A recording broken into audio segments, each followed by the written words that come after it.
Hi guys, my name is Tracy Fink. I'm a certified wedding planner who has been planning weddings now for more than 20 years.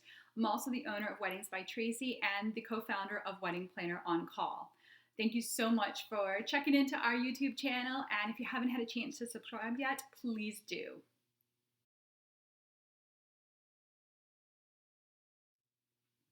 All right, guys, let's talk about flowers. When you're first looking at your flowers, it's really easy to get overwhelmed because there are so many choices, and most of us haven't gone out and bought flowers on a big scale.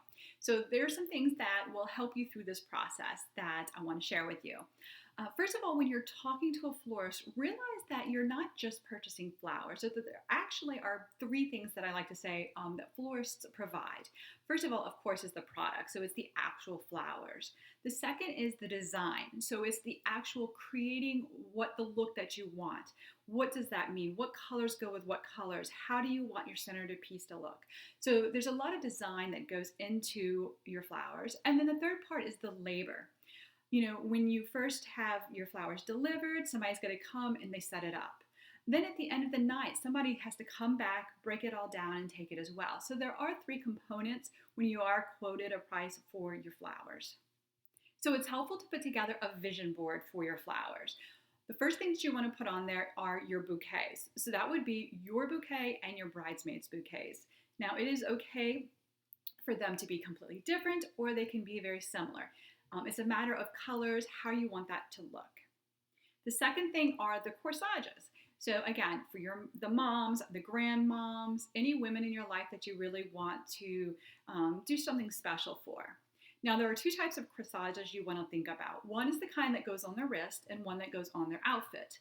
What I like to tell my brides is to go with the one on their wrist, and here's the reason why. Most of our dresses that are worn at weddings is a thinner type fabric, and when you go to pin on the corsage, a lot of times the weight of the corsage will lean over or it won't hold it, and you don't want to ruin their dress by really putting too many pins into it. So I always recommend using a wrist corsage, but again, it's personal preference. The next thing is your boutonnieres. Now again, your groom's boutonniere is going to be one thing. Now it can be the exact same as the others, but I always recommend making it look just a little bit different, a little bit fancier. And then you're going to have the boutonnieres for the groomsmen, any fathers, grandfathers, again, any men in your life that are important. Now, what I always recommend is when you talk to your florist, make sure that they put in a few extra pins, because it isn't uncommon for one of the pins to break or you really needing two of them to get through somebody's suit. So it is nice to ask your florist for a couple of extra pins for the boutonnieres. Another thing I'd like to recommend is for your corsages and for your boutonnieres is have the florist put on there who it's for. So these are for the dads, these are for the granddads if they're different. These are the ones for the moms or the grandmothers. If you're doing anything different, then you want them to be marked so it's easiest for whoever's helping you, whether it's the wedding planner or a friend or a family member, to be able to hand them out to everybody. Next on your vision board will be your ceremony flowers. So that would be anything from altar flowers to an arch to if you have any kind of pew markers, if you're going to have any kind of flower petals along the aisle. So anything like that that goes towards your ceremony, you want to have it as like a separate board on your vision board. The next would be small arrangements. So that would be things like for your cocktail hour. Are you going to put them on any of your tabletops? We're talking about little small type florals where maybe there's a couple candles or something like that. It can go on your bar, it can go on your memory table, it can go on your gift table, guest book table, anything like that that isn't really, you want some floral, but you don't want it to be a big ornate centerpiece. And then, of course, you want something for your centerpieces. Now, centerpieces, you can go from very simple to very ornate. So this is the part where you really can blow your budget if you're not paying attention. So really have an idea what you want to spend as an overall budget for your flowers, and understand that those centerpieces really are going to make a difference. Again, there's nothing wrong with having different sizes. So on some tables you can have the lower ones, and some tables you can have taller ones. Make sure though, anything that's tall, you're able to sit down and look around, because you don't want your guests, and I've seen this before, where guests will sit there and get annoyed with the way the floral is, pick it up and put it on the floor. So the last thing you want to do is spend a couple $100s on something that is now sitting on your floor. You also want to think about things like candles. Again, there's nothing wrong with having some small florals and some candles and then some big candles and florals. So feel free to go, nothing has to be the same. You can really incorporate different items into your centerpieces. So some other things you might want to think about when it comes to your florals is single blooms. So for instance, if you're going to do any kind of a memorial table or some sort of a memorial seat for maybe somebody that can't be there at your ceremony, make sure you make a list of that as to what you want that to be. Another thing you want to think about is greenery. So you're going to want to have greenery in certain areas. So for instance, with your cake table, you might have the most beautiful cake, but if it's just sitting there on top of a blank table, it's not going to look quite right. So think about having some little bit of greenery just to put it around the cake table.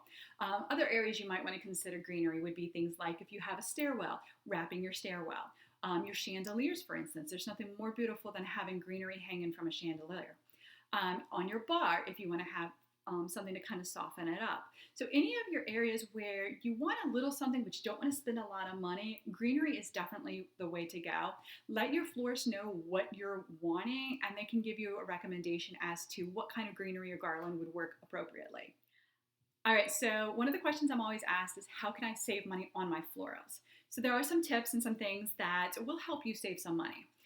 For instance, make sure that whatever you're choosing is going to be in season at that time. So for instance, if you want to have, let's say, some sort of a exotic flower and it's December, let's be honest, you're paying for shipping, you're paying for somebody to go get them outside of the area.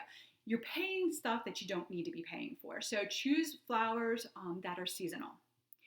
You also want to go, again, back to my greenery. You can use that on everything and it doesn't cost a lot of money. So those are some ways where you can offset when you're trying to save some money on certain parts of the flowers. Another thing is reuse your bouquet. So with your bridesmaids, we do this all the time.